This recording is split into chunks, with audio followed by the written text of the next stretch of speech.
We promised, we did it. Here are 7 more tips on how to mess up your BIM project. Hi there, my name is Mariia and I've been working at New Vision Agency for almost 3 years, saving BIM projects and resolving thousands of issues before they go to the construction field. And here I would like to share my experience. The main thing how not to destroy your BIM project is to press the like button below, subscribe to our channel, and try not to miss important information from our videos. Okay, let's get down to the real tips.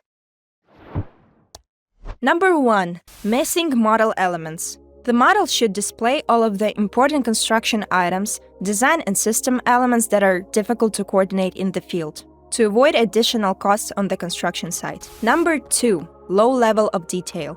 Using the lowest level of detail can cause a lot of issues during construction, especially in tight areas and places where precise coordination is vital. If the pipe fitting is larger than the model, sometimes you can't fit this properly, or there is additional insulation that takes more space than a single pipe. This can shift the construction schedule to find a solution. Bringing the prefabricated elements and installing those the same way you see this in the model helps the field guy not to spend much time on finding different options.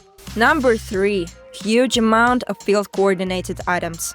If you avoid applying any changes to the model because it's easier to coordinate on the field, you are making a big mistake. Model changes are important as this action can highlight all of the upcoming issues caused by reroutings and adjustments that you couldn't predict. For example, you moved the pipe out of the wall and it caused a lot of clashes with systems along the corridor. And to coordinate those and assign them, it's better to see all of the issues at once. Field-coordinated items are acceptable at the late stage of coordination, when the effort focuses on small flexible items, and you're sure it won't cause any major unexpected interferences.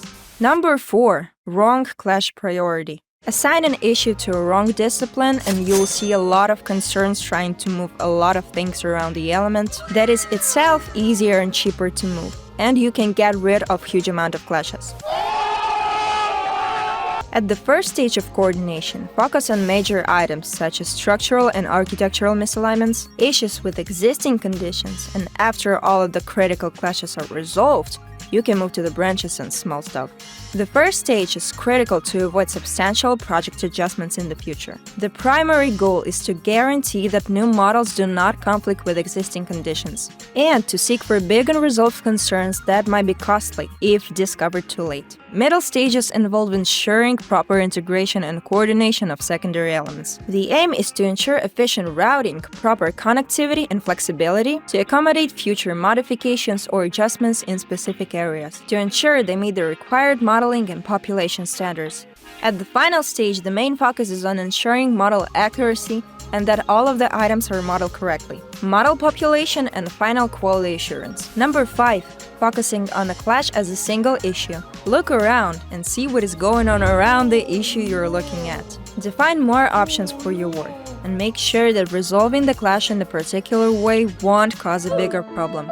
Understand which changes can this action entail and confirm with building code or with other subcontractors. Number 6. Coordinating a lot of levels in a single model. Try to simplify your work and divide models by different levels or areas. This helps you not only to focus on specific things and not distract you, but also saves your software and computer from exploding because of gigantic file sizes and models. And number 7. No access to the current information.